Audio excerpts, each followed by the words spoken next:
Hello again, Geek Army. It is time for another exciting edition of Geekdom QNA where I answer your questions from the ask.fm. Of course, like always, it's ask.fm/geekdom101, and I've got 845 questions. They continue to stack. It's very hard to keep up, but I promise to do my absolute best. Now, we're going to go back to what we did traditionally and start at the bottom here with our very first question. Let's get right into it. Why waste any time? Let's do it. Dylan Bub, I hope I said your name right. He's got several questions here. Let's go ahead and go through them. Is Baby Vegeta a mutated SSJ3 because of the fact that in the form he doesn't have any eyebrows? No. 2, his hairstyle is the same style as SSJ3 Goku and Gotenks. And 3, after Baby left Vegeta's body, Vegeta never transformed into a version of SSJ3 either. What are your thoughts? No, that's just a coincidence. Baby is designed completely differently. I can see the similarities with his eyebrows and things like that, but no, there was really no reason for Vegeta to even do SSJ3 after that saga because he was able to unlock SSJ4. So what's the point of him going back to that? So just a coincidence. You're looking too much into it. Baby Vegeta, or Baby himself, is a Sufurujin or a Sufurian, or as they called it in the dub, a Tuffle, which is not correct. It's Sufurujin or Sufurian. He is not even a Saiyan at all. So, would Buu Saga Goku let Cell reach his perfect form or not? Well, I'm not so sure if even Cell Saga Goku would have allowed it to happen like Vegeta did. However, I'm going to say yes, purely based on the fact that when Goku fought Fat Buu, Goku claimed to have been able to defeat Fat Buu, but he let him live so that Goten and Trunks would have something to do. And that is kind of a stupid move. If you're fighting this evil villain, why would you let him live? That's point number 1. Point number 2 is the fact that when Kid Buu blew up the Earth and Goku and Vegeta went to the sacred realm of the Kais, they destroyed the Potara and said, well, we can take them on ourselves, which is one of the dumber moves that those guys have ever made, and they've made some dumb ones.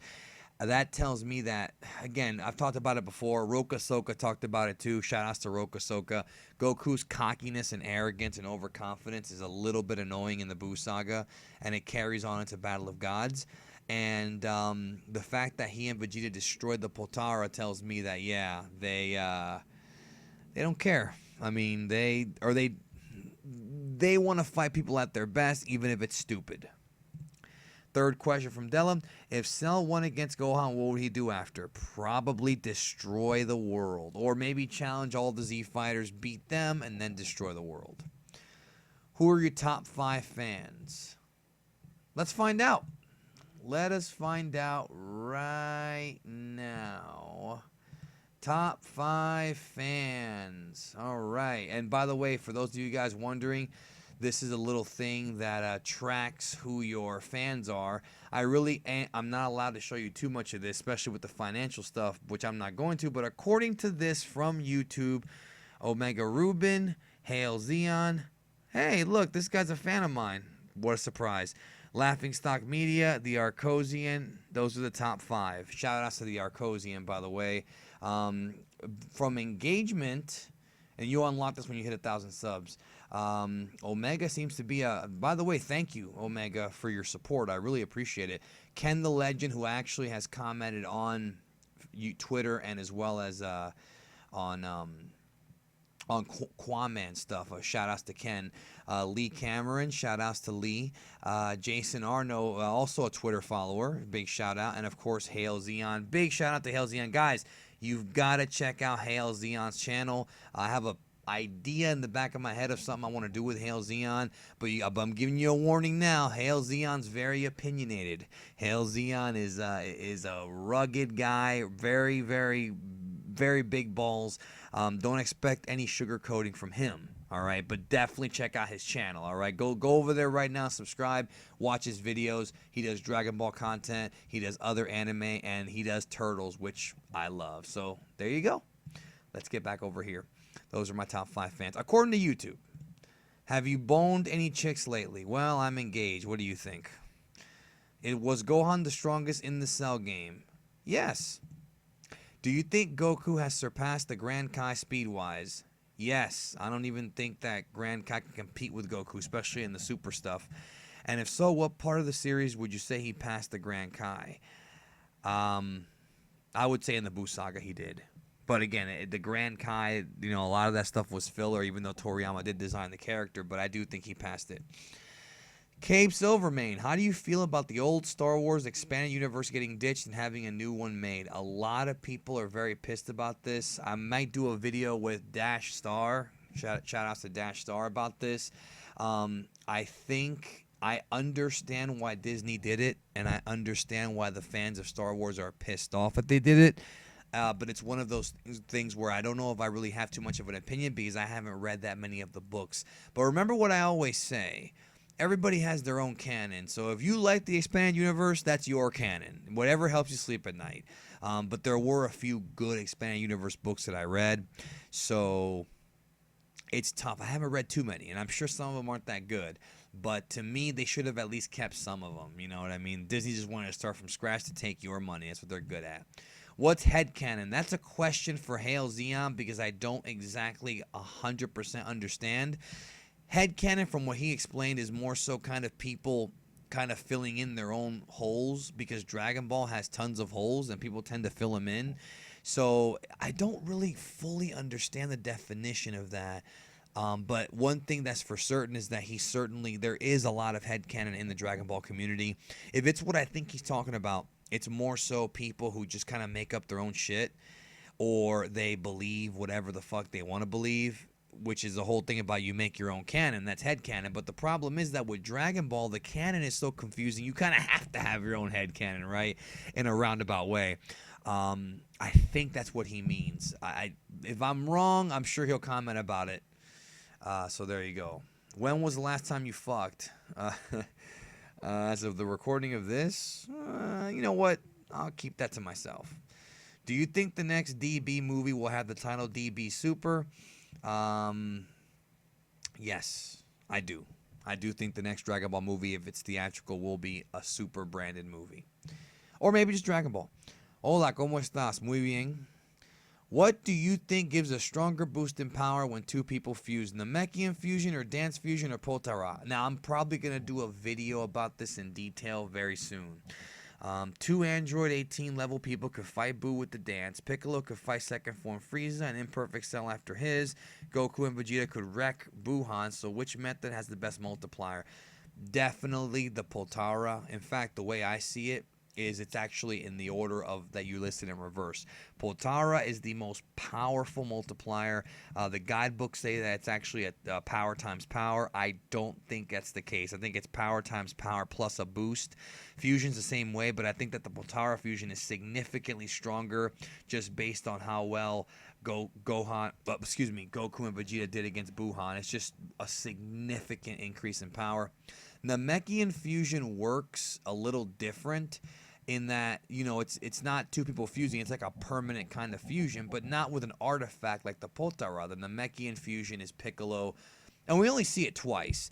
The thing is, what is different about Namekian fusion is that it's kind of the reverse effect, because Piccolo and Kami's original form, the quote-unquote nameless Namekian, as some people have called him, this character was said by Saichoro, who is the Grand Elder of Namek, or Guru in the dub, that that nameless Namekian was as strong as a Super Saiyan. I gotta say Saiyan on these Q&As so you guys know what I'm talking about, but of course it is Saiyan. As strong, and obviously with Piccolo's training throughout the years, when he finally did fuse with Kami and reform back into that original body, he was so much stronger than any SSJ1 character during that time. He was just, remember, he was able to go toe-to-toe with 17, whereas Vegeta and Trunks had no chance. They got slaughtered. So I think that particular Namekian fusion, that one, Piccolo and Kami, is special. I think if Dende fused with, like, his brother, or if Mori fused with Nail, I don't think we'd have the same effects. What do you prefer, someone that can act like a character or someone that looks like a character? Like in a live-action movie? I think it depends on the character. There are certain characters that I think the look is important, and there are certain characters where the acting is important. Obviously, you want to have both, but to be honest, I'd probably say act more than look. Would you ever buy the Dragon Ball in issues? They are numbered up to 10 parts and they go up to the end of the Freeza saga. I don't know what you mean. The manga? Well, I have most of the manga. In fact, I have all the manga digitally, and I have some of the hardcover copies. So I don't exactly know what you mean, but I know that I am planning on getting the full color one. So that's I'm going to spend money on those. Give me a link to watch DBZ Revival of F English subs. Yeah, okay. Can fusions do fusion? Example, Gotenks and Gogeta do fusion to make Gotenita. I've been asked this before. It's one of the most common questions that we get. All of us get this question. We don't know. We never see it. I suppose it's possible, but we never see it. All right. Some Revival of F spoilers here for those of you who haven't seen the movie, but it's not a big spoiler. I watched Revival of F. Why wasn't Freeza revived as Mecha Freeza? You mean why was he revived? He came back as Mecha Freeza, but when he was restored in the healing chamber, he came back as regular Freeza. I do not know the answer to that, actually. I know what you're talking about. It was very weird that when they put his body back together, he was back in his first form. I mean, you would think he would at least be in his fourth form, right? His fourth form with like, you know, his body put back together without the cybernetic implants. But no, he went back to his first form. I don't understand. And he's saying here, since when could the healing chamber grow limbs?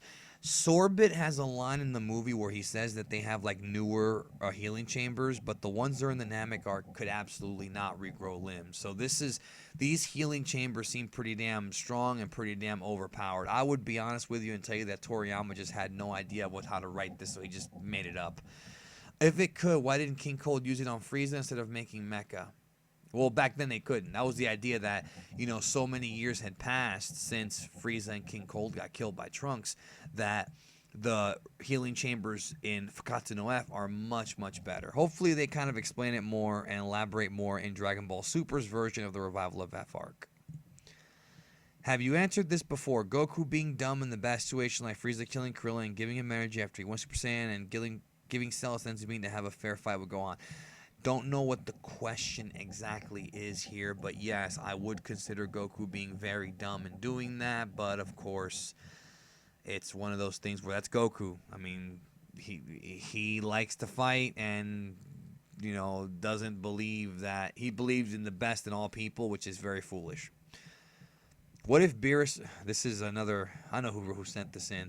What if Beerus and Champa used fusion dance and became Beer Pain, and Whis and Girl Whis fusion dance and became Hermaphrodite Whis, and they used the Potara earring to become Hermaphrodite Weircat Whis Beer Pain? Could they be Super Saiyan Satan Broly, who's God of Universe 9 in my Broly fanfic? The answer is yes, they could. Did Goku get Zenkai boost in the original Dragon Ball? Yes, but we didn't know they were Zenkai boosts. There's at least 2 examples in Dragon Ball, and you should watch Dragon Ball, by the way.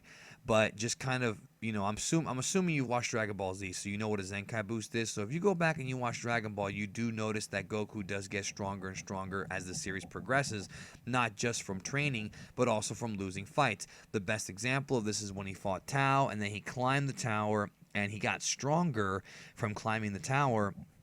And also with the very brief kind of keep away game he played with Karin. But then when he goes down to fight Tao, he just whoops his ass easily. I consider that a Zenkai boost, and that is what is called a very smart retcon. That is how you do a retcon right, because it's not really explained, but when Toriyama introduced the Zenkai boost and the Saiyajin physiology, it made sense with Dragon Ball. It actually kind of made sense, you know? Taking a quick sip here of my tea. Big shout out to all of you out there who were in school, high school, college, before or after, getting your education. You are the future and the present of the world. Big shout outs to you. Keep it up. I know it's boring sometimes. I know. I've been to both. But keep going. Just show up and you'll be fine. Do the best you can. Getting a quick sip here. All right, let's keep going. Whoa, I do not want to delete all the questions. That was a close one. Super Saiyan God Goku were to have exact equal power as Beerus, who would win based on pure and fighting style? Pure skill. That's a great question. That is a great question. The answer is Beerus, because even though Goku is very, very, very, very talented as a fighter, he was trained by several people: Roshi, Kaiosama, Karin, Kami-sama, and then ultimately Whis after Battle of Gods. Beerus has been trained by Whis for many, many years, or so it's implied. Beerus, as I said in my video about Beerus, is very familiar with pressure point techniques and effective strikes, which is kind of based on Hapkido and Aikido. I think that Beerus's effective strikes would have probably been too much for Goku. But again, when we saw Goku power up, Beerus was kind of taken off guard. So I still think Beerus' fighting style would have ultimately prevailed. But that is a great question, and I'm sure that people in the comment section below are going to debate that one. So let me know what you think down below. Definitely leave a comment. Don't forget to leave a like if you liked the video. Super Saiyan God, Super Saiyan Goku, and Vegeta and Beerus versus Whis 3-on-1. Fuck, that's a good question. See, the thing is that most fans are going to say that Goku, Vegeta, and Beerus are going to win because it's just too much power. If Beerus is at 10, Whis is at a 15, then all they need is Goku and Vegeta in their SSJ God SS forms to be at least like a 2.5, and it's even. So I would think that Goku, Vegeta, and Beerus would win. However, Whis knows their weaknesses. He knows their imperfections and could exploit them very, very effectively. I'm going to go with Whis. I know, again, we're going to have some disagreements here, but it's just, Whis is just too impressive. We have not seen this guy even be remotely, even insignificantly challenged. I think he would win based on his knowledge. Also, I think that Toriyama multiplier from the Battle of Gods interviews where he said that SSJ God Goku is a 7 or a 6 and Beerus is a 10 and Whis is a 15, I think that's kind of been changed with Revival of F. I think Whis is like a 20, in my opinion. Do you own a FEDORA? If so, how much swag does it give you? No, I do not own one, but if I did, it'd probably give me some swag.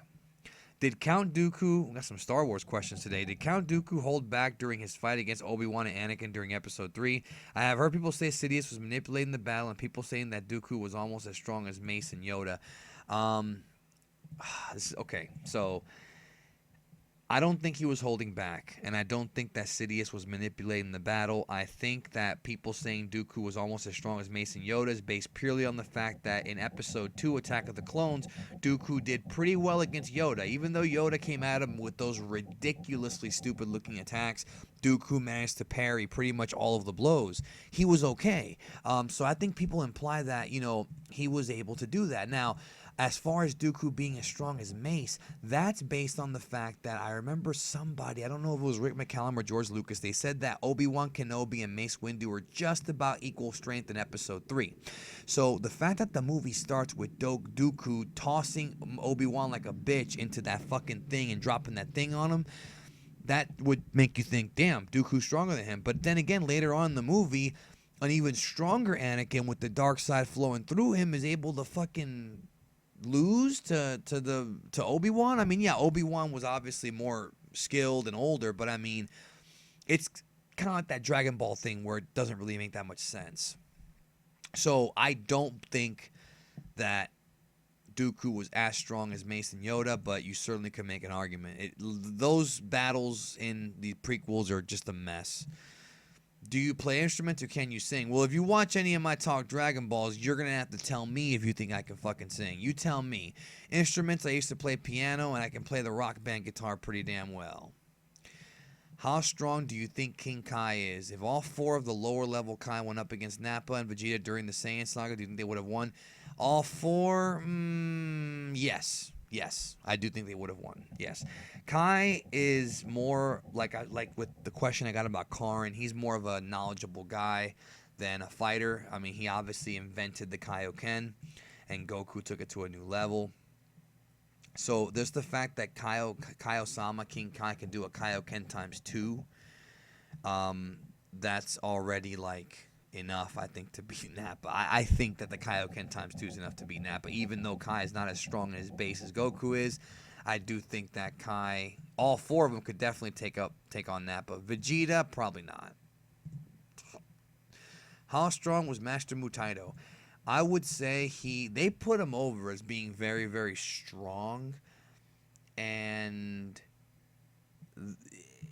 I don't think I would say, okay, that's a tough question. I would say that he was stronger than Roshi when Roshi was young, but as Roshi got older, Roshi's the one character who gets stronger with age. So as Roshi got older, as Kame Sennin got older, he, I think, surpassed Mutaito. And I think that Mutaito, I think Mutaito is like probably at the level of like maybe a Krillin or a Yamcha in maybe like late Dragon Ball, like right around the Piccolo arc. I want to say they're about that. He's about that level.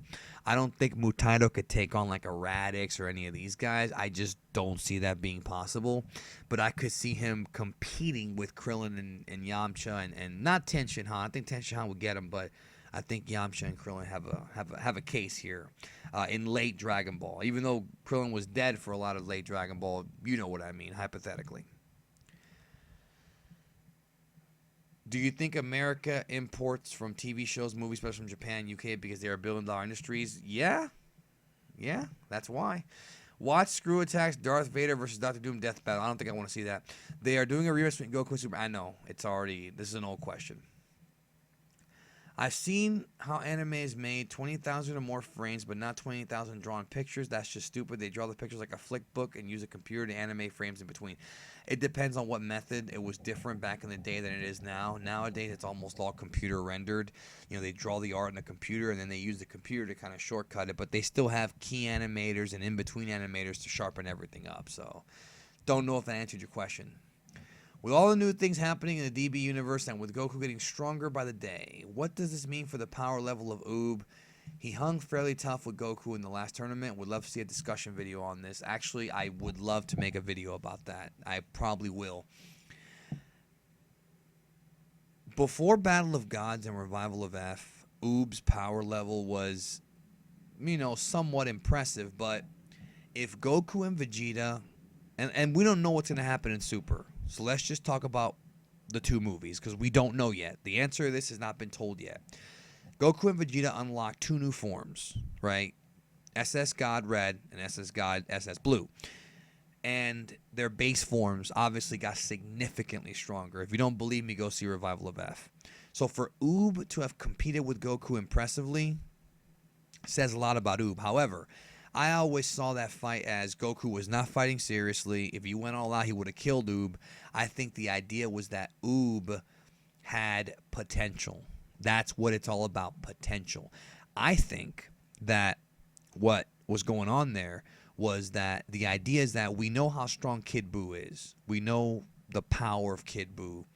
Significantly stronger than most of the characters. The last villain they fought, not as strong as Buhan, but you know, still very powerful. What would happen if Kid Buu was trained? What would happen if Kid Buu was trained by Goku? Which is exactly what the end of Dragon Ball Z makes you think about.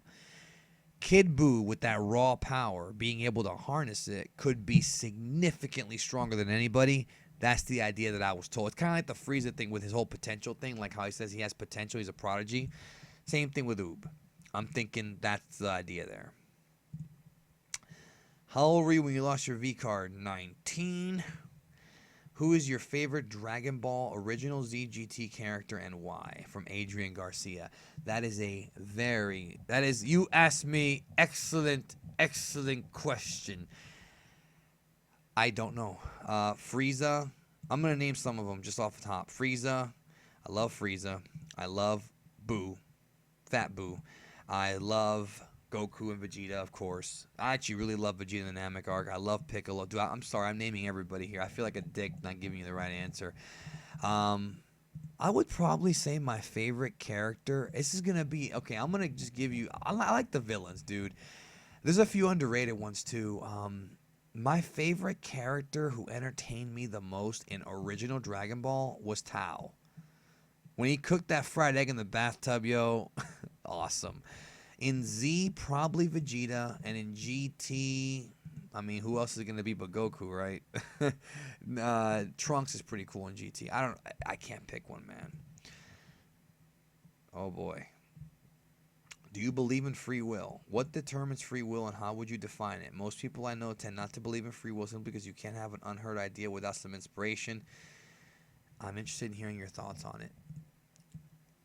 Man, like I love talking about this stuff. I just feel like, honestly, dude, like I feel like that's another 45-minute to an hour discussion.